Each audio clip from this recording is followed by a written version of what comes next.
La fin de juillet approchant, monsieur et madame de Fontenay s'occupèrent de leur départ pour le Dauphiné. Sabine flânait tristement dans la maison qu'elle allait abandonner. Elle s'effrayait de quitter Jérôme qui ne la rejoindrait que plus tard, et de s'en aller sans qu'il lui eût dit qu'il l'aimait. Ce soir-là, qui était la veille de leur départ, monsieur et madame de Fontenay avaient réuni chez eux quelques-uns de leurs amis. Jérôme Hérel et Pierre Valence étaient là. Le compositeur Marsan dînait pour la première fois chez Sabine. On lui faisait honneur. Il était brusque et rogue, avec un visage d'une laideur qu'il semblait avoir choisi. On s'étonnait, en lui témoignant trop d'admiration, qu'il eût lu les derniers livres illustres et visité les musées de Florence. Il apparaissait qu'on comptait sur son inculture comme sur son talent. Il y avait encore le peintre Louis Laurent, qui se taisait, madame d'Aumont, une amie frivole de Sabine, son mari, René d'Aumont, qui bénéficiait du peu de cas exagérés que sa femme faisait de lui, et puis il y avait un officier, Louis de Rosé, cousin de Sabine, grave et silencieux au milieu des autres. C'était un garçon intelligent et spirituel, mais plein des manières de sa caste, et qui n'était brillant qu'à part soi, en dehors des possibilités d'échange et de contradiction et de réplique. On était à table, Sabine occupée à répondre aux propos de Marsan et de monsieur d'Aumont. Ses voisins sentaient confusément à sa tristesse intérieure qu'il allait arriver quelque chose que sa raison ne pouvait point porter, sa séparation d'avec Jérôme. Comme elle regardait de temps en temps le jeune homme, elle s'aperçut que madame d'Aumont, qui était placée à côté de lui, était jolie. Elle s'en apercevait graduellement à la déception qu'elle éprouvait de ne point lui trouver de ces légers défauts où la jalousie se rassure et dont on parle ensuite avec aisance et satisfaction, sans que l'invraisemblance de la critique puisse être soupçonnée d'envie. Sabine eût donné un peu de son existence pour que cette femme devînt laide tout de suite, et elle s'épouvantait de la voir sourire avec sa bouche de rosée tiède et ses dents de cœur d'amande à l'ombre de ses cheveux de bourre blonde, abondants et rêches, enroulés et tordus, comme les longs fils du maïs. La soirée se passait en causeries mêlées dans le salon lumineux et plein de fleurs. Il y avait chez eux tous ce détachement, cette mollesse que donne l'été et les prochains départs. Jérôme Hérel se mit au piano et chanta. Le musicien Marsan, assis auprès de lui, écoutait d'un air compétent et spécialiste, qui semblait arrêter la musique au passage, la prendre pour lui seul et la peser. Pierre Valence, attentif, avait son visage de lutte silencieuse, où il paraissait être le dompteur de lui-même. L'autre groupe, plus à l'écart, dans la fumée de tabac, s'entretenait avec madame d'Aumont, qui riait en renversant la tête, l'âme et le visage dénoué. Sabine, assise seule sur un petit canapé, les deux bras jetés à côté d'elle, et se tenant un peu soulevée sur ses mains, écoutait et regardait Jérôme. Enivrée de lui, elle souriait, mais ce n'était pas un sourire vraiment, c'était une bouche que la douleur déchirait sur les dents. Jérôme chantait comme les enfants jettent des cris, de toute la force de sa vie, d'une manière qui semblait l'exalter et l'épuiser. Et c'était singulièrement émouvant chez cet être délicat et vif, ce désordre et cette violence, dont il semblait qu'il allait mourir. La nuit avançait. Sabine voyait que tous ses hôtes s'en allaient et que Jérôme se disposait à les suivre. Henri de Fontenay, qui s'était plaint tout le soir d'un aigu mal de tête, était parti se coucher.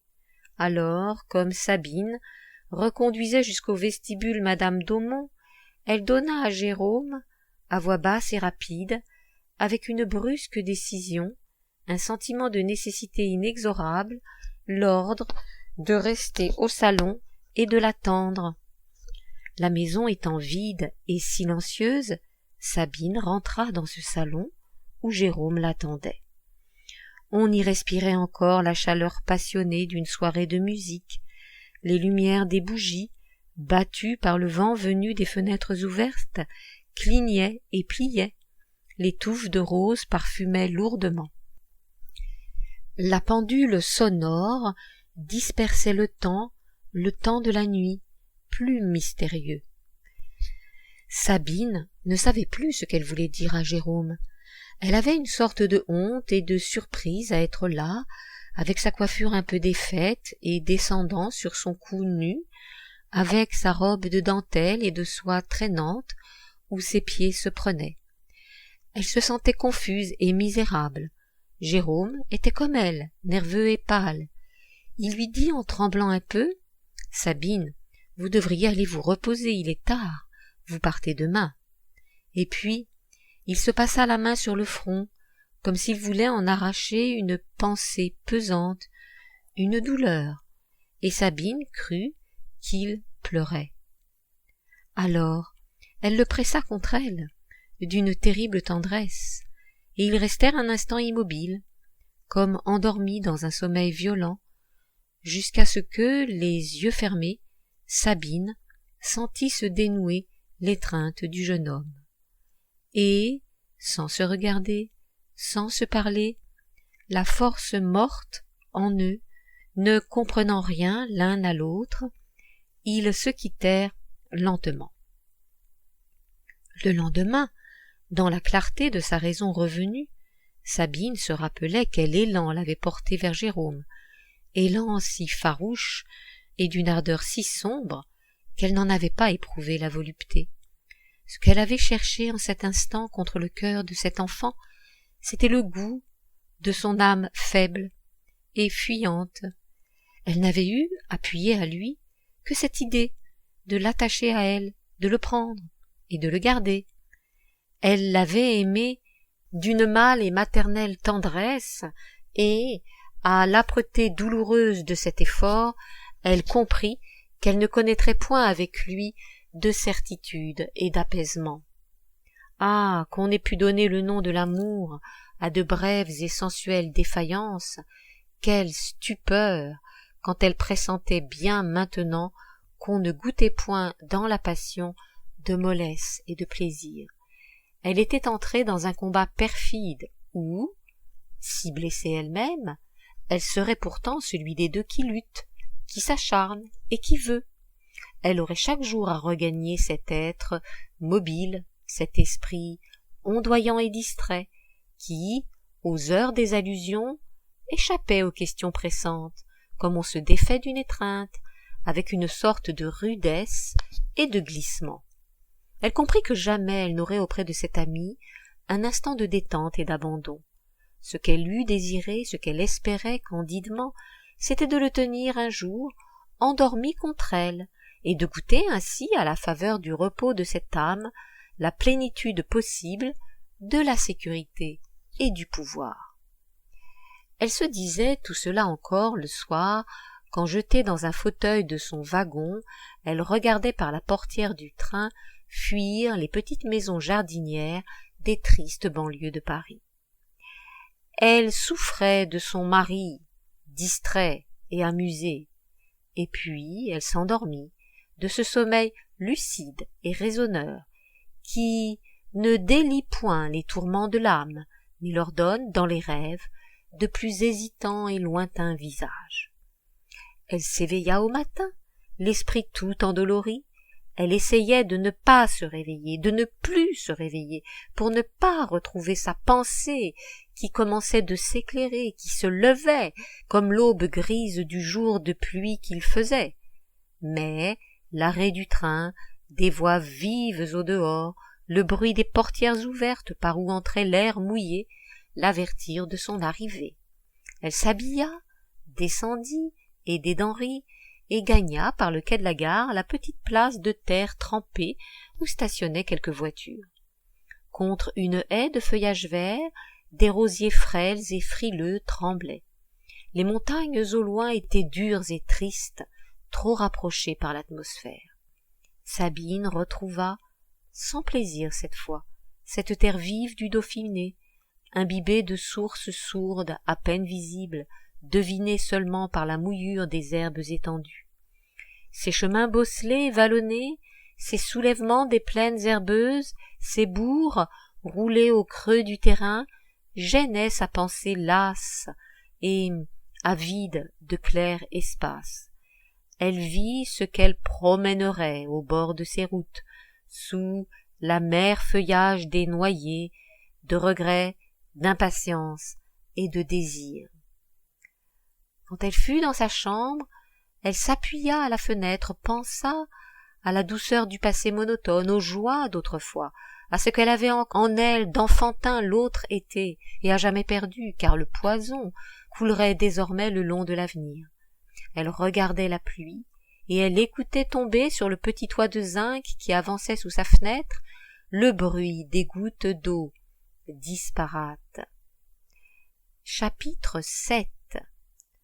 Henri de Fontenay, dirigé par Pierre Valence qui venait d'arriver, préparait, dans la partie du Dauphiné qu'il habitait, sa candidature à la députation. Pierre avait déjà renoncé à cette carrière pour lui-même. Il comptait fonder une revue socialiste et faire des conférences le prochain hiver. Dissertant et bousculeur, il mettait son ami au courant des manœuvres habiles, lui dévoilait en de longues soirées tout ce qu'il savait du cœur de la province, et, l'ayant convaincu sur certains points précis et matériels où aucune idée n'entrait en jeu, car Henri oscillait du goût de la dictature à un radicalisme attendri, il l'entraînait chez le sous-préfet, chez les maires, où l'on parlait de syndicats agricoles et des prospérités futures. Cette campagne électorale paraissait toute champêtre et familiale, elle se précisait dans les vignes, au bord du blé, aux fêtes des écoles, où M. de Fontenay couronnait les enfants d'un feuillage en papier vert et prononçait de petits discours. La reconnaissance qu'on lui manifestait pour avoir doté telle commune d'une pompe à incendie lui faisait éprouver noblement le sentiment de l'embarras et de sa propre générosité. Madame de Fontenay avait auprès d'elle Marie. La jeune femme, après la détresse des premières journées inoccupées, s'adoucissait. Tout le jardin coulait de gommes molles, de sourdes harmonies et de parfums de miel. C'était dans les allées une effervescence de chaleur, de soleil, de mouches ivres précipitées du ciel et voyageant. À quelques places du jardin, l'arôme de certaines fleurs, de l'œillet double et de la tubéreuse était si fort que Sabine se sentait arrêtée brusquement par la présence de l'odeur prise dans son cercle dense, et elle n'osait plus bouger, émue vraiment de se trouver dans ce royaume, dans cette ronde du parfum, comme au cœur même d'une rose énorme, car, de quelque côté qu'on se tournât, il y avait du parfum.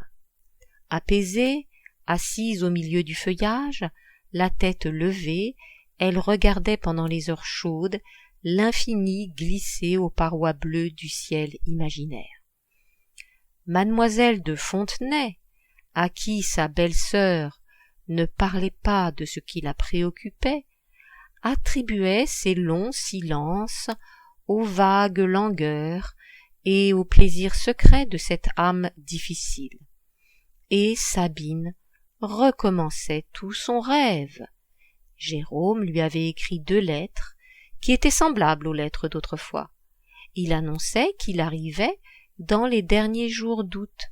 Elle se disait, puisqu'il vient, puisque, après la faiblesse de l'adieu, il vient, c'est qu'il m'aime davantage et définitivement.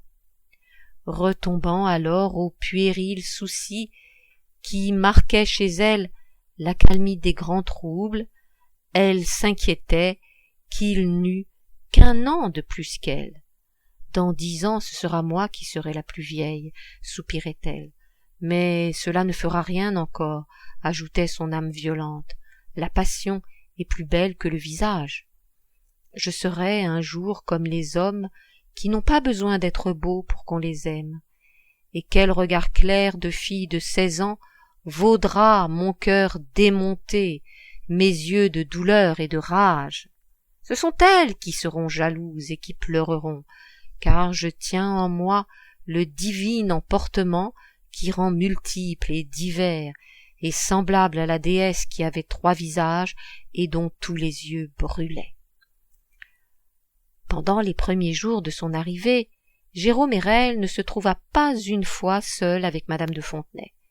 Elle voyait pourtant qu'il était inquiet et troublé en sa présence, et par moments elle surprenait qu'il la regardait avec une réflexion hésitante, comme s'il eût cherché à lui parler. Elle en éprouvait un contentement renaissant qui diminuait son impatience. Elle se reposait, elle ne se pressait pas de le rencontrer et de l'entendre. Ce jour-là, vers le milieu de l'après-midi, comme ils avaient tous, Henri, Pierre, Marie, Sabine et Jérôme, longuement causé, assis dans les fauteuils d'osier de la large bibliothèque, Henri proposa une promenade à pied qui délasserait du lourd repos. Sabine avait des lettres à écrire et ne pouvait les accompagner. Jérôme, lui, n'aimait pas marcher aussi longtemps qu'eux. Il ferait une petite promenade, mais pas une grande. Il voulait se faire expliquer le temps exact que demanderait l'aller et le retour. On se moqua de lui, on l'abandonna. Madame de Fontenay s'était levée pour remonter dans sa chambre, et elle restait là maintenant, retenue invinciblement par la présence de Jérôme, qui mettait comme un poids dans son âme et la rivait à lui. Ils étaient seuls. Elle fit semblant de chercher sur la table où les journaux traînaient un papier qu'elle disait y avoir posé. Elle répétait « Où l'ai-je mis ?» en remuant les journaux, et puis elle ajouta « Cela ne fait rien, ce n'était pas précieux », sentant que cette fausse application devenait improbable. Elle fit mine de regagner la porte. Jérôme l'appela doucement, il lui dit après un silence « Est-ce que vous pouvez rester un instant ? Est-ce que je puis vous parler ?» Elle lui répondit « Oui, que voulez-vous ?» Il se taisait. Ses yeux à elle tremblaient. Elle savait ce qu'il allait lui dire. Il allait lui dire « Sabine, si vous m'aimez, venez, partons, quittez tout et venez. » Et elle lui répondrait « Vous savez bien que je suis prête. » Ou bien il lui dirait sa jalousie à cause d'Henri, de Pierre peut-être, et elle rirait si gaiement et si douloureusement à la fois qu'il verrait bien que rien hors lui n'était plus pour elle. Ou bien il allait lui dire « Vous êtes plus intelligente que toutes les autres, moi je suis près de vous presque sans culture, que suis-je pour vous ?» Et elle répondrait « Vous me faites plus peur que la mort. » Elle attendait qu'il parlât. Elle s'était assise et se tenait doucement, les mains graves sur le bord du fauteuil, les yeux simples et francs pour ne pas l'intimider. Il lui dit « Vous avez toujours été bonne pour moi. Je ne puis pas dire comme je suis reconnaissant, comme je vous suis reconnaissant de cette bonté. Certainement, vous êtes ce que j'ai eu de meilleur dans ma vie, ma seule chance. Avant vous et Henri, je n'avais pas été heureux. Maintenant, je voudrais me marier. » Il ajouta plus bas. « Quelqu'un sur qui vous avez de l'influence. Mademoiselle de Fontenay… » Il attendit, il ne semblait point gêné. Mais Sabine ne le voyait pas. Elle entendait un bourdonnement, une sonorité terrible. Il semblait qu'il lui criait ces paroles tout près de l'âme, dans le cerveau, au fil des nerfs et du sang. C'était fini. Sa raison, abîmée, eut ce calme horrible, cette rigidité sereine que la mort donne au visage. Elle répondit d'une voix simple et claire, d'une voix d'énergie surhumaine, qui ne semblait point forcée, « C'est bien, je vais voir ce qu'on peut faire. » Et puis elle voulut s'en empêcher, ne le put, et demanda faiblement, « Vous êtes amoureux d'elle ?» Il s'interrogea, répondit sans ardeur, « Oui, oui, gentiment amoureux. Sabine se leva, elle n'avait plus rien à lui dire, elle sentait sa pâleur affreuse. « Maintenant allez-vous-en, fit-elle, nettement et pressée, comme quelqu'un qui se rappelle une besogne urgente. Si vous saviez ce que j'ai à faire, les lettres à écrire. » Et elle se mit à rire. Quel rire!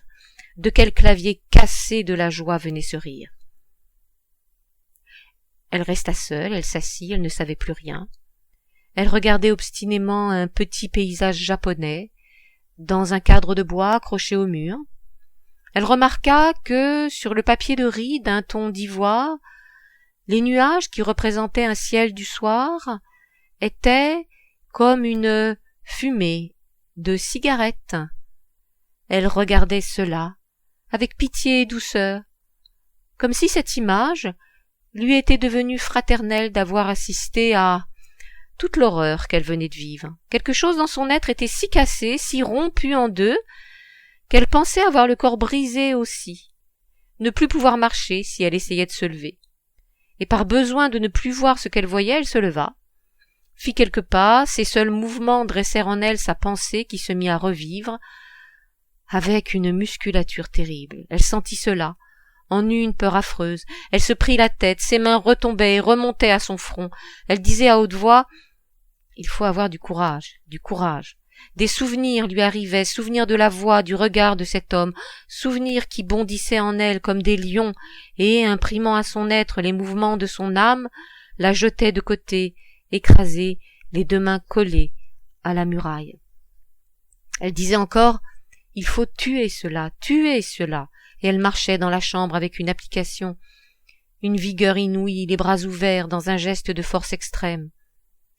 Elle se maintenait ainsi, tendue, courbée, dans l'attitude d'un arbre sous l'orage, et elle marchait rapidement, ayant l'apparence de tordre du fer, de se rompre l'âme. Et puis succédaient des instants d'abattement, une puis molle de larmes, une pauvre douceur qui balbutiait. Elle faisait simplement « Ah, ah » à intervalles réguliers, et rythme de la libération, discipline adoucissante de la douleur. Assise maintenant, elle parlait d'une voix calme, uniforme devant elle. « Voilà, voilà, disait-elle, je n'avais que cela, et maintenant je n'ai rien.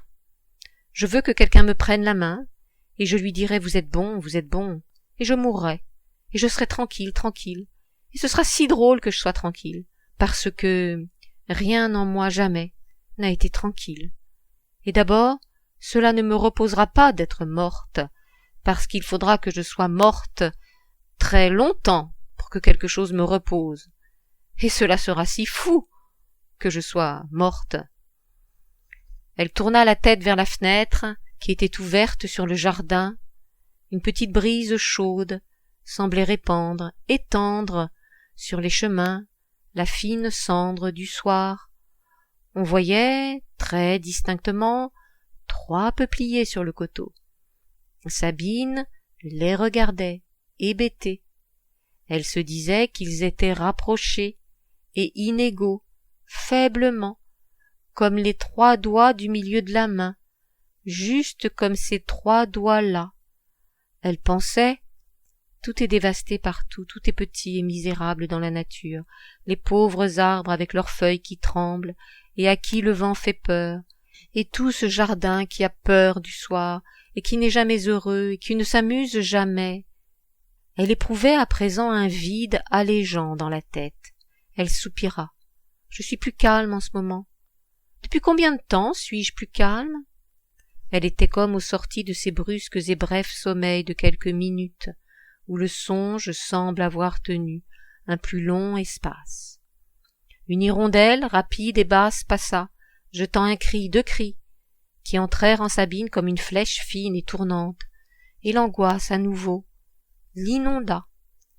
Mélancolie, mélancolie, axe admirable du désir, détresse du rêve, pour qui aucun secours, hors le baiser, n'est assez proche, pleurs de l'homme devant la nature, éternel repliement d'Ève et d'Adam, que les spectacles de l'univers affaiblissent l'un vers l'autre, à ces instants de l'âme où l'extrême pointe des nerfs fait le regard. Madame de Fontenay quitta la pièce où elle se trouvait, parla d'une voix indifférente à Pierre qu'elle rencontra, et, entrée dans sa chambre, tomba sur son lit et espéra mourir. Elle pleurait maintenant à haute voix sans peur d'être entendue.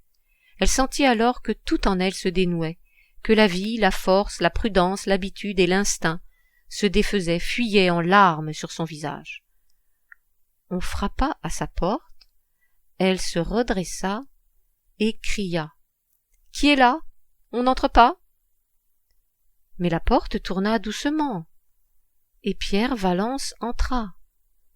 Il la vit, il dit « Vous êtes malheureuse, n'ayez pas peur de moi. » Sabine était descendue de son lit, toute enroulée de sa fatigue qui lui collait au corps comme des bandelettes et la faisait trébucher.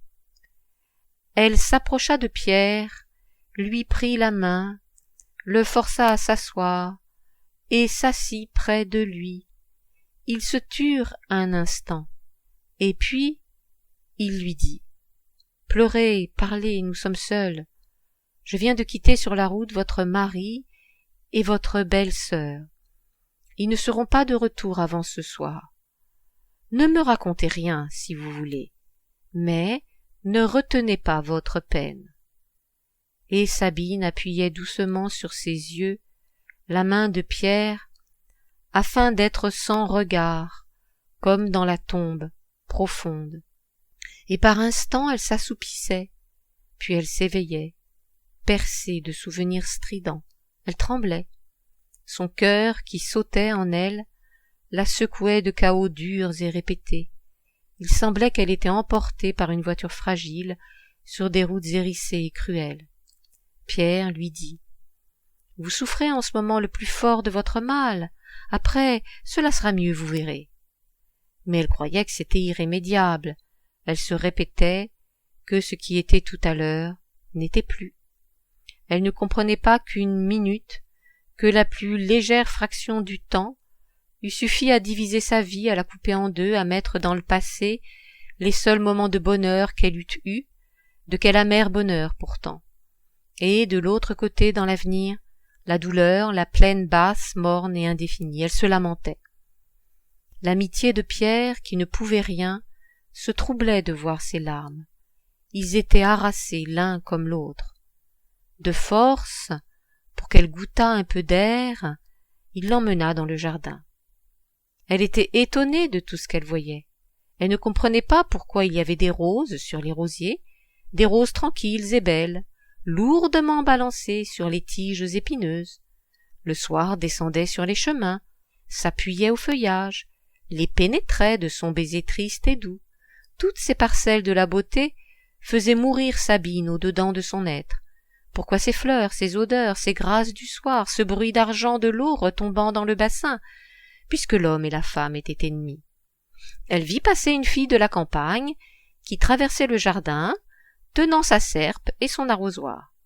Celle-là, elle était aujourd'hui comme elle avait été la veille. Elle rentrerait chez elle, paisible. Elle allait s'asseoir à sa table rustique, et puis elle se coucherait, et s'endormirait pesamment. Il y avait donc des gens pour qui cette journée avait été ordinaire et facile. C'était pour elle seule qu'il y avait eu ce brisement terrible, ce sursaut de l'univers. Elle demanda à Pierre « Combien de temps vais-je souffrir cela ?» Elle se faisait expliquer, scientifiquement, avec des termes de médecine, l'affaiblissement naturel, inévitable du souvenir, des sensations. Elle essayait d'y croire. Elle dit encore « Pourquoi l'homme et la femme sont-ils comme des ennemis? Et pourtant, qu'y a-t-il d'autre que l'amour ?» Et elle répétait, le corps plein d'un deuil qui la tuait de stupeur, « Qu'y a-t-il d'autre que l'amour ?» Chapitre 8. Si lasse qu'elle fut, Madame de Fontenay se contraignit à assister au dîner. Elle se forçait à un air d'insouciance et l'application qu'elle y mettait retirait un peu de force à sa douleur. Cette soirée fut plus supportable qu'elle ne l'avait pensé. Elle ne regardait pas Jérôme, ne lui parlait pas, ou lui adressait la parole en même temps qu'aux autres, en distrayant de lui ses yeux. Elle éprouvait cette sûreté, ce calme tendu que donne le contentement d'une attitude volontaire, mais elle entendait la voix du jeune homme, et elle ne pouvait rien contre cela. Il disait n'importe quoi de pauvres choses de cette voix qu'elle aimait, et à l'entendre, il semblait à Sabine qu'elle regouttait cette âme prise au réseau des cordes vocales délicieuses. Elle s'en alla, se mit au lit comme au tombeau, et dormit longuement de toute sa fatigue, de toute sa volonté, pressentant atrocement le réveil. Et quand elle fut éveillée le lendemain, elle vit si bien qu'elle ne se libérerait pas de sa passion. Elle la portait en elle comme la femme porte l'enfant futur, dans sa chair vive contre son cœur. Elle se dit que l'espoir n'était pas fini, que, puisqu'elle ne mourait point, et que pourtant elle ne pouvait pas vivre sans son cousin, elle le reprendrait pour elle. Sur quoi avait-elle établi ce renoncement, ce désespoir? Ne connaissait-elle point la faiblesse de Jérôme? Et pourtant, comme tout était difficile maintenant. Ayant ouvert sa fenêtre, elle entendit un bruit de pas sur le gravier. C'était son mari et Jérôme, matinaux, qui se promenaient et parlaient ensemble. Ils parlaient ensemble. Tandis qu'elle souffrait quelque chose de plus amer que l'agonie, ils parlaient ensemble. Ces deux hommes, dont elle avait été l'amie. En cet instant où elle touchait le fond obscur de l'abîme, que pouvaient-ils pour elle l'un et l'autre, l'un ignorant et l'autre hostile? Elle regardait le matin autour d'elle, les mouches vives rayaient d'un bruit fin le silence de l'air. Des fleurs que la chaleur pressait montaient un parfum fort et chaud. Le soleil tombait comme des grains de blé divin. Sabine souffrait.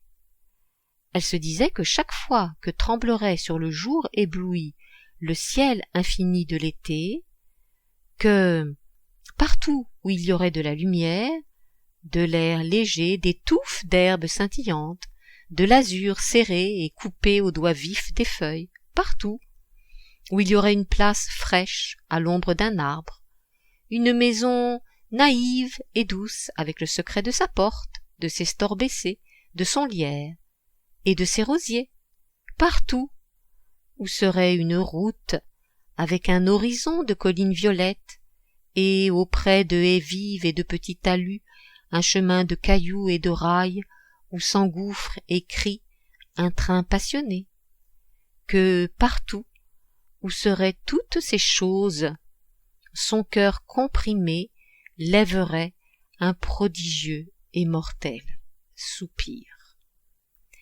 Elle irait au travers de l'été, craintive de toute beauté, âme déserte où chante plus hautement le cri de l'oiseau, le cri des violons, toute voix du désir et de l'amour. Que ferait-elle quand, serrée à la gorge par le souvenir et le regret, les yeux fixes et brûlés comme si un vent chaud y avait entraîné du sable, elle serait avec les autres à l'heure des repas, des promenades. Le matin, quand les jardins sont pareils à des ruches bruissantes, avec le soleil qui file sa toile de miel, et que les bassins d'eau luisent, frais au regard comme de la porcelaine, que ferait-elle de cette ivresse de l'âme à se prolonger, à se recréer, qui est l'appel de l'amour à l'amour? Pendant les blancs après-midi dans les chambres aux volets fermés, au travers desquels la lumière glisse un peu, en bandes plates comme des rames dans l'eau, que ferait-elle à entendre battre la vieille pendule de cuivre et de bois? Sa chambre, avec des fleurs sauvages dans les vases, la reine des prés, les campanules, la potentille, aurait cette obscurité, cette fraîcheur d'ombre des pièces où l'on tient les fruits au frais en été. Elle ouvrirait un livre, elle éviterait les romans et les tragédies, elle choisirait un récit de voyage. Mais que deviendrait son repos, sa patience, si au cours de sa lecture, elle imaginait trop vivement l'Espagne, jaune et sèche, prise entre les jeux terribles du soleil et du taureau? Tourment de l'imagination. À mesure que s'évoquerait la physionomie des villes inconnues, que chanterait le nom de Tolède et de Séville, de Grenade et de Cordoue, elle se souhaiterait là-bas avec lui au royaume de toute violence. Dans l'arène, devant l'homme et la bête blessés, d'un cœur plus irrité que tout le cirque sanguinaire, elle se troublerait de le voir pâlir et rire au double instinct de sa faiblesse et de sa cruauté. Sous ce climat, il goûterait les belles alternances du chaud et du froid, de la torpeur et de l'énervement. Brûlé de soif, il se désaltérerait à des boissons d'une fraîcheur mortelle, les mains sur le marbre d'une table de café, tandis que toute leur fièvre tournerait au désir d'eux-mêmes. Aux lassitudes de l'après-midi, alourdies de ces nausées mélancoliques de l'âme que cause la sieste brûlante, succéderait l'alerte gaieté du soir, les courses au travers des ruelles noires. Mais il ne voulait pas de tout cela. Il ne voulait rien d'elle, rien d'autre que ce qu'il lui avait demandé, son appui pour ce mariage. Alors comment ferait-elle? Comment pourrait-elle maintenant, près de cet homme, marcher le soir avec les autres, Henri, Pierre et Marie, sur les routes assombries, parler doucement, simplement, garder contre elle ses bras désolés, tandis que de son corps rigide et de son souffle inégal monterait dans l'air la forme silencieuse du cri et des lamentations? À quelles ombres dans l'ombre, à quelles ombres apaisantes et caressantes tendrait-elle ses mains aiguës d'amour, son âme étirée, allongée de douleur? Force du rêve, tristesse exaltée comme la lune d'été, comment la raison prévaudrait-elle contre vous? Et quel espoir vous opposer, autre que celui d'une vieillesse hâtive, d'une imagination enfin lasse, d'un sang faible et ralenti? Chapitre 9. Les jours se suivaient sans que l'idée vînt nettement à madame de Fontenay que c'était fini, qu'elle eut à retirer de sa vie le souvenir de cette aventure et le singulier espoir qui lui restait. Elle se fatiguait le cerveau à penser, comme on se fatigue les jambes à la course. Alors pourquoi toute son attitude passée, se disait-elle, en songeant à Jérôme Hérel, pourquoi le goût et l'assiduité qu'il me témoignait? Et elle en arrivait toujours à des solutions favorables à sa ténacité. Il ne savait probablement pas qu'il me plaisait aussi, mais il doit deviner mon trouble à présent, et tout va changer. Pourtant, quand elle s'aperçut de l'impassibilité de ce garçon, de sa manière aisée, un peu basse de ton seulement, comme si le visible intérêt de Sabine, retiré de lui, l'eût diminué lui-même à ses propres yeux, elle comprit à quel vaniteux inconscient et pratique elle avait eu affaire. Cette pensée ne modifiait en rien sa tendresse exaspérée. Elle aimait trop maintenant le visage pâle du jeune homme, ses yeux distraits, où venait par moments seulement le regard, pour que quelque chose pût en détourner son adoration. Je reprends. Elle aimait trop maintenant le visage pâle du jeune homme, ses yeux distraits, où venait par moments seulement le regard, pour que quelque chose put en détourner son adoration. Afin de supporter de le voir, et elle préférait le voir à ne pas le voir, elle s'appliquait à rechercher les défauts de cette figure. Elle fut contente de remarquer un jour que Jérôme avait le menton trop court, et que de profil cela le gâtait beaucoup. C'est très laid, pensa-t-elle, et antipathique surtout. Comme il est antipathique! Elle fut un peu tranquille pendant une demi-heure, rassurée, parlant avec lui naturellement comme aux autres, mais brusquement. Pour une expression reconnue sur ce visage, elle retombait à son admiration qui saignait comme une blessure. Et ce fut longtemps ainsi. Elle faisait des choses hagardes.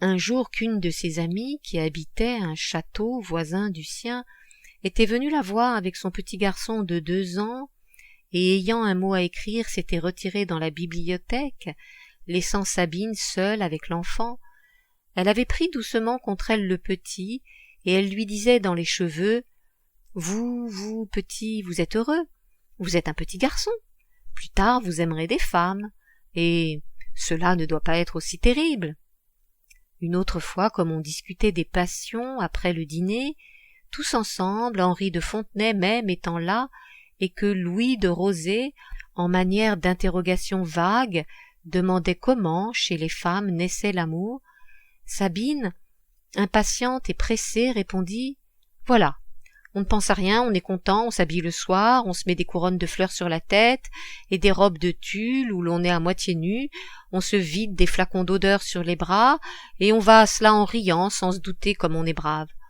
On n'entrerait pas dans la chambre d'un parent qui a la fièvre typhoïde et on va à cela en riant.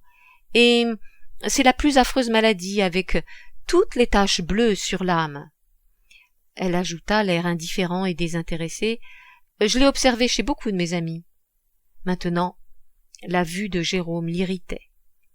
Ce qu'elle endurait par lui depuis quelque temps de fatigues et de sentiments d'humilité s'aigrissait dans son cœur, se révoltait. Quelquefois elle pensait le haïr. Quand il causait dans le salon après les repas, harcelante, elle opposait une résistance ennemie à toutes les paroles du jeune homme, à ses moindres essais de conversation et de projet.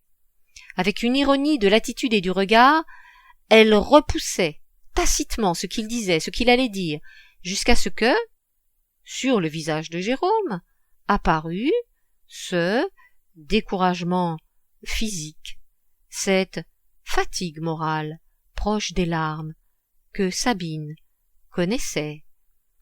Il lui semblait amaigri, et c'était pour elle la révélation émouvante des os profonds et secrets de toute la face délicate.